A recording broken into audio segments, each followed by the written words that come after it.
years from now, I want to carry my own groceries, get up off the floor without thinking about it. Maybe keep up with the grandchild or two. That's not vanity, that's capacity. I asked David A. Miller if it is ever too late to build strength, and now at 48, his answer changes how I think about the next 10 years. Stay with me.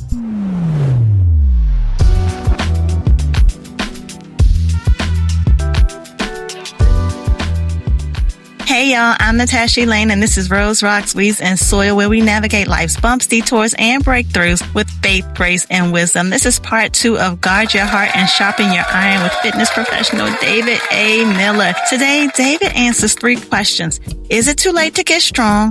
Why does strength training matter after 45? And how do you begin safely? You hear our conversation exactly where part 1 left off. One guideline to listen for: exercise intensity should always match your present health, experience, mobility, and capacity, not anybody else's. If this show is helping rebuild your spirit, soul, and body, subscribe to Rose, Rocks, Weeds, and Soil and share it with someone who's been wondering if they've waited way too long, okay?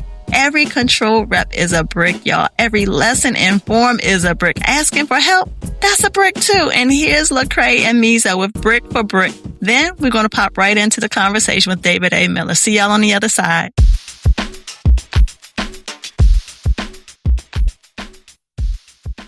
Weight training. First off, when I drink, I'm done for like 2 days. So if I'm trying to get to the gym every other day, right? How you going to drink and cut up? So what do you think is the best way to get started with weight training once dry period is over, or as we're coming into, That depends on your level of experience as far as exercise. If you're someone who has already been doing some weight training and now you're getting a little more serious about it, then you can start off just graduating from what you had been doing to getting a little more serious with it, as far as doing, more exercises that require more weight. Someone that has not had really any experience as really a true beginner with weight training would probably be best starting off with basic body weight and maybe light weights to start with. Body weight squats, body weight lunges, body weight step ups, push ups. There's different ways you can do push ups again, depending on your strength level, depending on your experience level. Using a TRX. A TRX is a suspension strap. TRX is a great tool to use whether you're a beginner or experienced, because it helps you do a lot of body weight, but depending on the position that you're using it, you can change the intensity of it. So I would definitely recommend a TRX.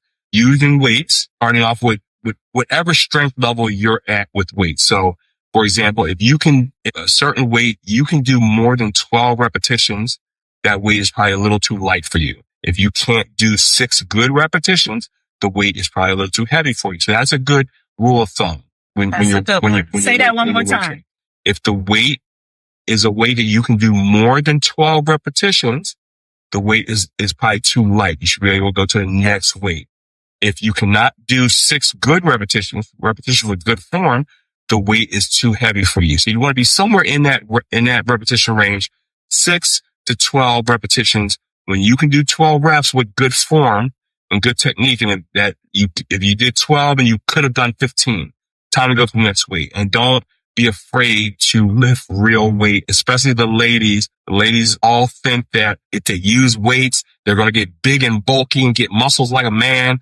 Totally incorrect. That's the exact opposite of that. And especially as we're getting older, folks, 35 plus, 40 plus, 50 plus, 60 plus. Weight training should be one of the main things you're doing every week, at least twice a week. I would shoot for somewhere between 3 to 5 times a week, but at least twice, everyone should be weight training. It's one thing when I was in my 20s and 30s, but now that I'm about to be 60, your body just reacts so differently. And weight training is one of the best things you can be doing to fight the aging process. Listen, everything that happens. I'm hooked. I mean, Proverbs 27:17, iron sharpens iron. Okay. So what I want to suggest, if you cannot afford a trainer, get someone else who just knows something about weights. Like, don't just go in the gym talking about you doing something with some weights. Iron sharpens iron. Like, you need to make sure that there's someone there that can actually help you get started. Even in the gym. I mean, the people that work there, they don't, and they're just for nothing. Like, ask them for help. Someone there. So hold on. So I do my press, but he told me I have to arch my back. And so I'm doing this press on the bench, and this guy comes over the other day. He's like, you need me to spot you? I'm like, dude, I got 2 dumbbells in my hand. I need you to. Well, look at you. Of course they want to spot you. They will help in the gym is the point that I'm making. So make sure, you guys, if you cannot afford a trainer. I mean, I had to stop because pricey. No, I'm just saying. But you get what you pay for. So I personally believe everyone can afford a trainer, even if it's just for a session or 2. You know, you think of all the other things you spend money on, all the other things you do during your week, during your month. That 1 or 2 times that you pay for a trainer will pay dividends, because it's going to teach you what you need to be doing. And what's most important is learning to do things with good form and good technique, so you don't hurt yourself. You know, you want to get a good workout in, but you don't want to hurt yourself doing it. And then that's going to throw you off, so you can't work out because you've gotten hurt. So one way to do it, if finances are an issue, is having a buddy. You know, Maybe you guys can share the session. You know, I train couples, husband and wife, boyfriend and girlfriend. I train girlfriends. So, they're sharing the session so that, the cost isn't so much and they both can get the workout in. But having a session or 2 even is going to help you immensely. So in the boot camp also. I have a boot camp. My boot camp is a group class. Yeah. And a group class is all weight training based, but the price is much less expensive than one-on-one training because it's in a group fashion. And everyone is still doing weight training. Everyone is still working very hard, still getting a great workout, but you're just doing it with a whole lot of other people. So it's just a matter of finding something that works for you, that's convenient for you, but is going to challenge you to work as hard as you can work to get the most bang for the buck. And so you said it's important for, 30, 40, 50, 60. Why is it important? Like, what do we really get out of it at this point? Because some people definitely feel like it's too late. And I love that question because it's never too late. So many people think that. They think either, they're too old or they're too out of shape. They've never done it and they think it's too late for them to do it. None of those things is true. It's never too late. The benefit, no matter when you start, is always going to happen. You have bone density issues. As you're getting older, if you're not weight training, your bones are not staying as strong. And it's one of the things with older folks is falling and breaking bones, breaking a leg, breaking a hip. There have been studies that have shown that older folks that fall and break a hip, a high percentage of them don't last a year after breaking that hip. They wind up dying because of other issues that happen once that hip breaks. So having, weight training is going to increase your bone density. Muscle mass is one of the most important things as far as you staying healthy for the rest of your life. Having more muscle, just being able to do basic things around the house, being able to carry groceries from the car to your kitchen. But when you see little old ladies and little old men and they're hunched over, that is from lack of weight training. That's from lack of strength. If they had started weight training in their 40s and 50s, they wouldn't be hunched over like that. When you're at the gym, you see older folks that are there almost every day and they're weight training. They look great because they're weight training. They're making that a part of their regular routine. My first job out of Penn State, I was the director at the main YMCA in South Philadelphia. And there was this group of retired gentlemen who came in every single day and they weight trained at least 3 times a week. And these weren't the typical older guy you would expect. They're not sitting in a rocking chair. These guys were spry and they're weight trained. They're playing racquetball. They're doing everything. But because they made exercise and weight training a main part of what they did, they weren't the little old guy hunched over and using a cane and all that stuff. And you don't have to be that. You don't have to, that doesn't have to be what you have to look forward to as being an older person, but you have to make weight training them. It really should be the main thing you're doing. I think for a lot of people, they've heard over the years that cardio activity is the most important thing. And cardio is very important. It's your heart strength and is a big part of fitness. But weight training, I would really argue, is the most important thing. Having your body strong, having your muscle mass, being able to do things with your body is the most important. And so with that being said, though, because messing around with data, I don't do any cardio. Is that bad? quite honestly, full disclosure, I do very little cardio myself. I have a rowing machine at my place, my home, and I also have a rowing machine, a treadmill, and an assault bike at my gym. And I really do very little of it myself. Not because I don't want to, I just really don't get it in as much. I do way more weight training than I do cardio training. So it's not bad that you do. I would tell you to try to get a little bit of it in. My cardio's like running late. Like, I gotta get there. That's my cardio. I gotta get there. Sweating. Exactly. That's it. I'm there. So what I suggest for cardio is to do short bursts. So, meaning interval training. Interval training is like sprinting. Okay. So when so instead of jogging where you're jogging for 30 minutes or 45 minutes, interval training is sprints. Sprints is just what it sounds like. You're running fast, but for short periods of time. So instead of jogging for 30 minutes, your sprinting would really only last about 15 to 20 minutes. So you get it done. Really, that's a great sprint. So you're running up the hill, walk back down, run up the hills, walk back down. You're doing that maybe 6 to 10 times, something like that. You can do intervals on a treadmill, on a track. So on a treadmill, you would punch your treadmill up as fast as you could possibly run. So treadmills are dangerous. You got to practice how you're doing it. You don't want to go viral and have one of those blooper reels where the person's flying off the back of the treadmill into a wall. But how you do it on a treadmill is you start walking on it and you punch it up to a running speed, almost the fastest running speed you can go. And you're running for about 15 seconds. And when that 15 seconds is up, you punch it back down to a walking speed and you start walking for about a minute. So the sprint should last about 15 seconds.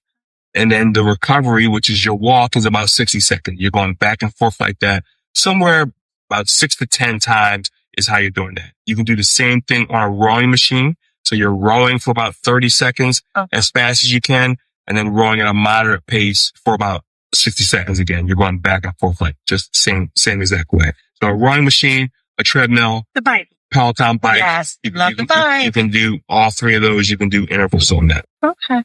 And so, y'all, Rhodes for this weight training. He said it earlier. You hear it and you're just like, I'm not doing that.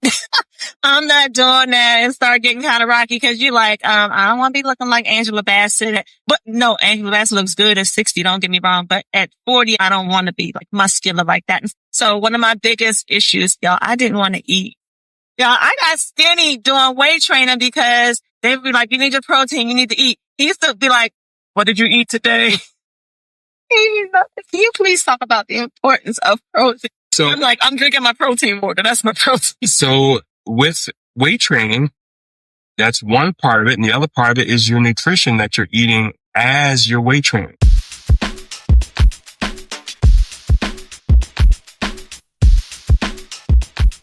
Y'all, that was 116 with light work.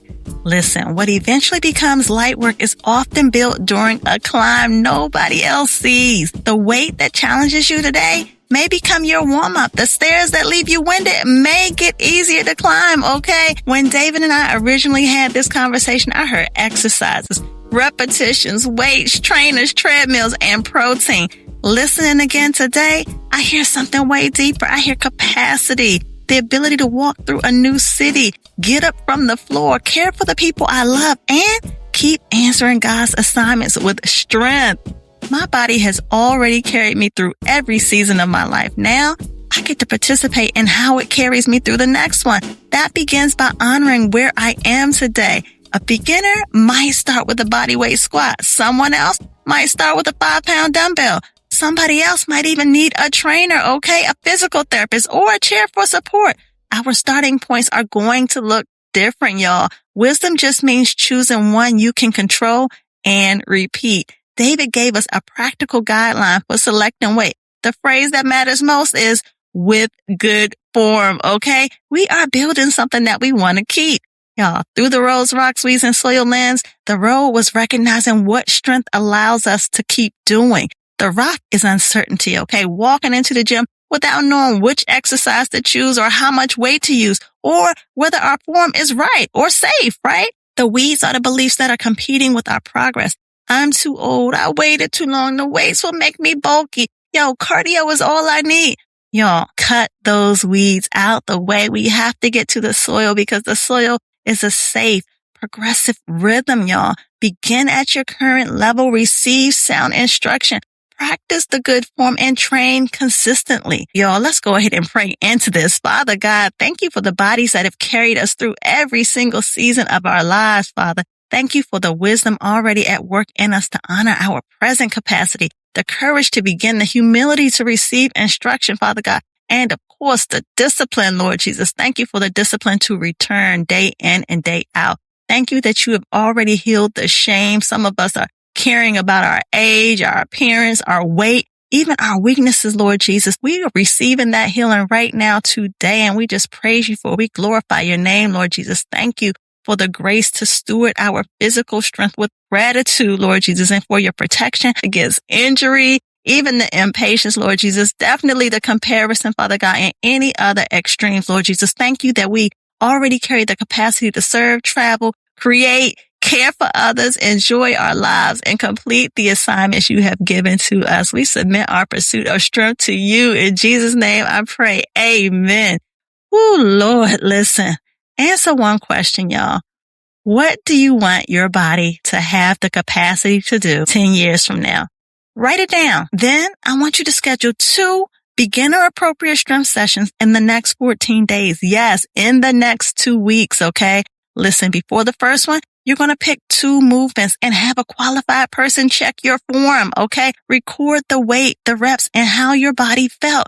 In the second session, repeat those same movements with more control. Your win this week is beginning safely, coming back, and even considering bringing a friend next time. Yo, our word of the week is capacity. The ability to hold, receive, and produce, y'all. Resistance reveals our present capacity, and consistent training expands it. 1 Timothy 4:8 says, physical training is of some value, but godliness has value for all things, holding promise for both the present life and the life to come. Y'all, Paul is not dismissing the gym. Don't get it twisted. He is placing it correctly. We can strengthen our bodies while remembering where our real strength comes from. Man, our kingdom artist this week is still Lecrae. But today I want to highlight Lecrae as the builder, okay? 20 plus years making his own music while making room for other voices in Christian hip hop, y'all. Miles Manic and E40 on The Method, Mizo on Brick for Brick, the whole 116 collective on Lightwork. Man, that is iron sharpening iron musically, okay? And our song of the week closes that circle. Get Back Right, Lecrae and Zaytoven, y'all. It's all the way back from 2018. But let me tell you, that album, Let the Trap Say Amen, man, amen. If you missed a workout this week, this is your reminder. Don't turn one interruption into an identity. Pick up the next brick. Get back right, okay? That's really the whole show in one phrase, y'all. Honestly, for real, brick for brick. Yo, if you want this episode again with the complete Lecrae soundtrack, find Rose, Rock, Sweets, and Soil on Mixcloud. Just search RRWS Podcast for the full radio revisited replay with every song included. And if you want to see the original full conversation with David A. Miller, catch that complete video on YouTube. Y'all subscribe, share, and tell me in the comments what you want your body to have the capacity to do 10 years from now, okay? Part 3 is going to land on nutrition because the body we're asking to work needs premium fuel to get going.